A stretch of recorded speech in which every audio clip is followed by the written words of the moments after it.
Hey, hey, I hope that you are well and that you choose happy today. I wanted to talk about something so important. I am a leader in the area of diversity, equity, inclusion, belonging, anti racism. I stand against anti blackness and all forms of oppression for all people. Part of that area of my work requires me to have very courageous conversations. And as I learn and grow, I love to share nuggets.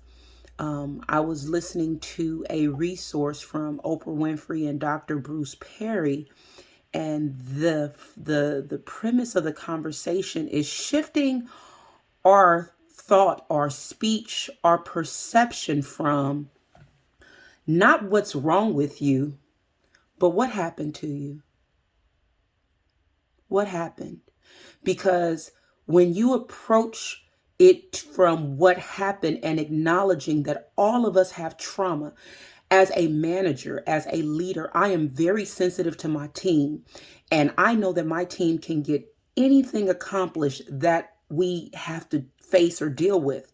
But before my team can do any work, they have to be okay. I have to check on them and make sure that they're okay. And when we come up against conflict in my team, I spend time with them one on one, and we all spend time together as a team. But I am very intentional about asking them in my one on one time about previous trauma in the workplace that they're comfortable with sharing. If they want to share personal traumas, they're welcome to. They're not required. They're not required to share anything, but I invite them. I give them the courtesy of a conversation. That's another topic for another day. But I invite them to share with me past workplace traumas, because when I know what they've been through with other managers, other supervisors, other leaders, it positions me to have a framework and a context for how they may respond to me giving them instruction, me giving them feedback or correction. It gives me a framework to understand. And if I've triggered them, I give my team an opportunity to let me know that they're triggered, for us to step away, to take time to think about it, to have time to frame our thoughts, to have time to share about what emotions come up when or if they are triggered. And we show one another this level of grace and this level of understanding, which is why I am effective in the work that I do, and the people that I work with, because I see them as people and I understand that all people have challenges, barriers, and it's not anything inherently wrong with them. Many times something has happened to them that frames and shapes their behavior. So the other day I posted about, I pray that God surrounds you with people that give you the grace to grow. I am growing and building my team, and those are the people that are surrounded with me, because I'm listening to them. I'm listening to their joys, their pains, their hurts, the experiences that they've had that shape the way that they think, shape the way that they respond. And because of that, I have a greater understanding, a greater empathy, and a greater compassion for them. And I get the method behind their madness, for lack of a better term.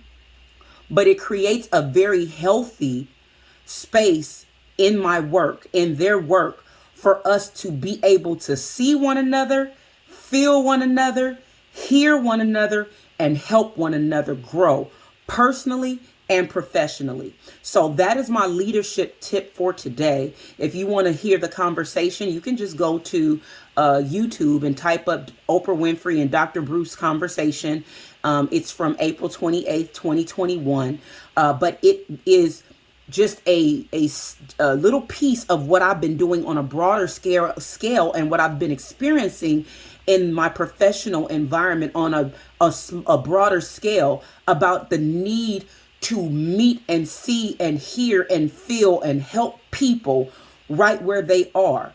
People can get the job done, but people need to be okay first, which is why I am an advocate for mental health, mental wellness, and mental fitness in the workplace. Many people are showing up with so much trauma, unhealed, undealt with trauma, and they're trying to come, especially in public service, and serve other people.